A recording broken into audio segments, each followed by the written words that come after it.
Saturday will go, Sunday will go, and Monday will come, and you'll go back to the class. And like this teacher by name Mrs. Thompson entered the class for the first time.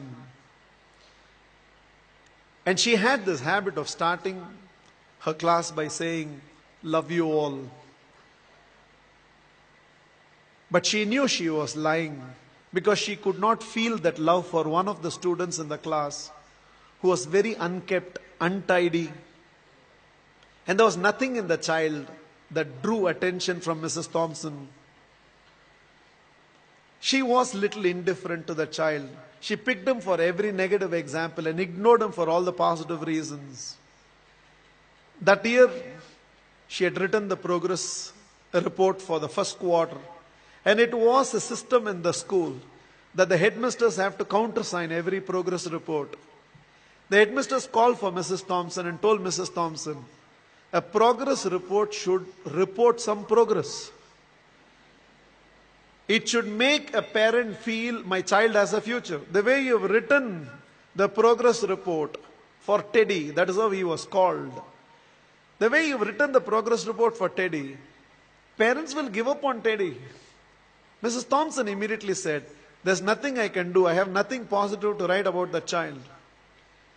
Immediately, the headmasters asked the administrative staff of the school to trace the old year progress reports of Teddy and send it across to Mrs. Thompson's class. Mrs. Thompson saw the third standard progress report. And it was written, the final remarks, Teddy is the brightest child in the class. She was stunned by what she read. She saw the fourth round progress report, and progressively all the remarks suggested that Teddy's mother was suffering from terminal cancer. She is not able to give the attention she used to give to Teddy, and it's just beginning to show up on the performance of Teddy. The fifth standard progress report read, Teddy had lost his mother and along with that himself. He desperately needs help, otherwise we will lose this child. By then there were tears in the eyes of Mrs. Thompson.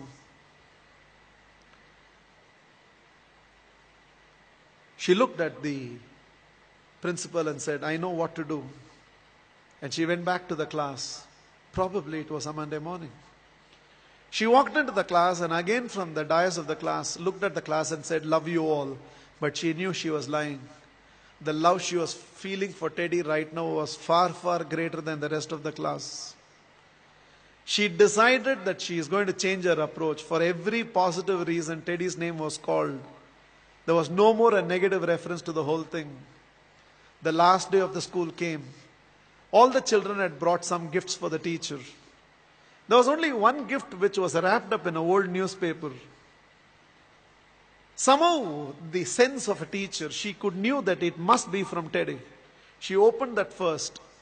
A half-used perfume bottle and a bracelet from which a few stones had already fallen was there.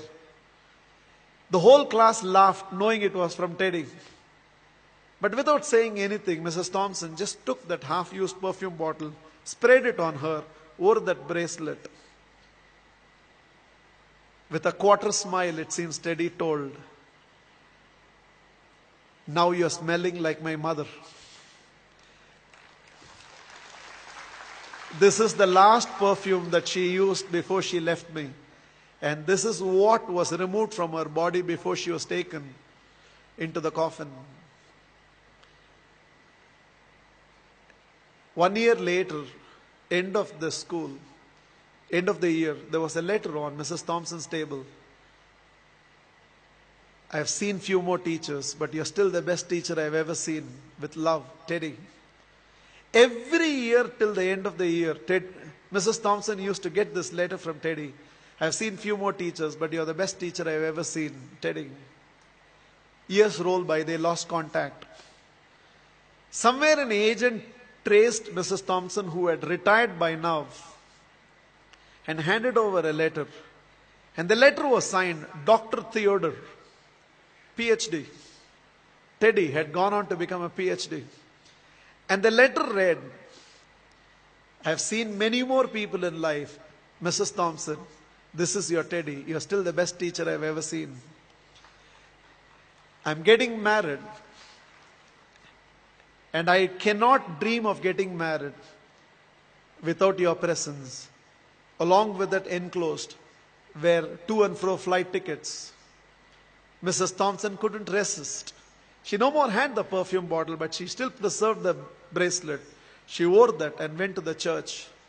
She was trying to sit in the last row, but volunteers identified and ushered her right to the front row. And right in the front row, there was a seat with a placard written, Mother.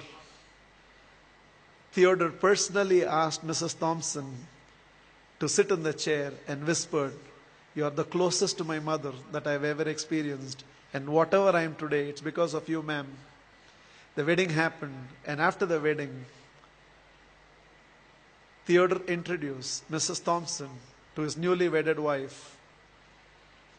Without her, I wouldn't be where I am today. There were tears in Theodore's eyes. It seems Mrs. Thompson told the newly wedded woman, "Without Teddy, I would have never realized a teacher must first be a mother to every student of hers, and only then a teacher."